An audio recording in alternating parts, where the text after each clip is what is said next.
Everyone, welcome back to my channel. कैसे हैं आप सभी? आई होप आप सभी ठीक होंगे और आपकी स्टडी भी अच्छी चल रही होगी। तो आज हम BEd second sem paper first learning and teaching का टॉपिक सेकेंड का यानी थर्नोइड का जो हमने पिछले वीडियो में पढ़ा था उसके 3 नियम हमने पढ़ लिए थे। आज हम उसके 5 जो नियम बताए थे उसने गौण के नियम, अधिगम के गौण के नियम, उसकी आज हम एक एक करके स्टडी करेंगे। तो टॉपिक स्टार्ट करते हैं।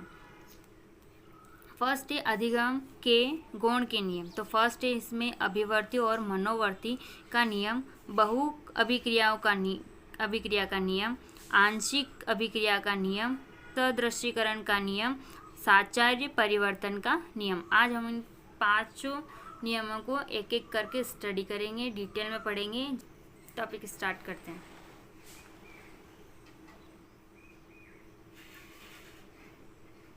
फर्स्ट अभिवर्ती और मनोवर्ती का नियम। तो थॉर्नडाइक ने स्पष्ट किया है कि यदि सिखाई जाने वाली सामग्री और सीखने के प्रति सीखने वाले की अभिवर्ती सकारात्मक होती है अथवा उसकी मनोवृत्ति उसके अनुकूल होती है तो वह शीघ्र सीखता है। यानी थॉर्नडाइक ने स्पष्ट कर दिया कि जो सिखाई जाने वाली जो सामग्री है और जो खा रहे अपन और सीखने वाले की अभिवृत्ति यानी उसकी सकारात्मक सोच के साथ अगर वो सीखता है तो वह कुछ भी चीज़ को जल्दी से सीख जाएगा। अतः यह आवश्यक है कि सिखाए जाने वाली सामग्री सीखने वाले की अभिवृत्ति को अनुकूल हो या फिर यथा सामग्री के प्रति उसकी अभिवृत्ति जागृत की जाए। यानी या तो सामग्री जो सीख रहा है उसके अनुकूल हो या जो सामग्री है उसके अनुकूल उसकी अभिवृत्ति जागृत की जाए।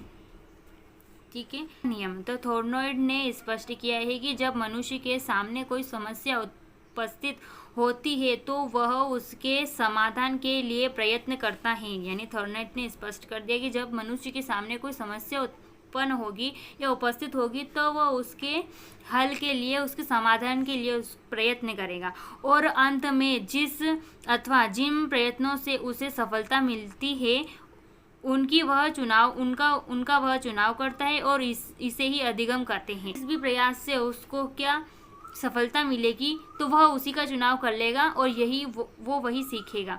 तो इसे ही कहते हैं अधिगम। फिर इसमें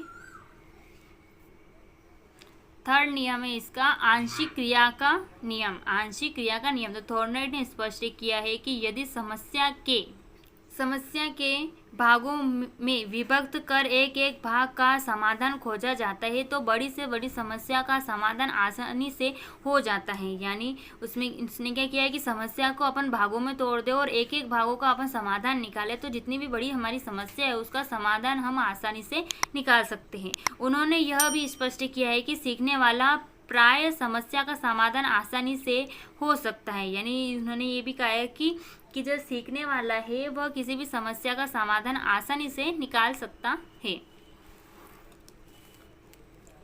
सदृश्यकरण का नियम। थॉर्नडाइक ने स्पष्ट किया है कि जब किसी व्यक्ति के सामने कोई नई समस्या उपस्थित होती है, यानी थॉर्नडाइक ने स्पष्ट किया किसी व्यक्ति के सामने कोई नई समस्या उत्पन्न हो तो वह उससे पूर्व उसी प्रकार की समस्या के समाधान में तय किए गए प्रयत्नों का स्मरण करता है। यानी वो क्या करते हैं, जो पहले उसने कोई समस्या अगर सॉल्व की है तो वो उसी समाधान को पहले प्रयोग करेगा या स्मरण करेगा, उससे तुलना करता है और तदनुकूल अनुक्रिया करता है और उसमें क्या करता है, उसकी तुलना करता है। इस नियम को उन्होंने सदृश्यकरण का नियम की संज्ञा दी है। यानी इस नियम को उन्होंने क्या दृश्यकरण के नियम की संज्ञा दी है।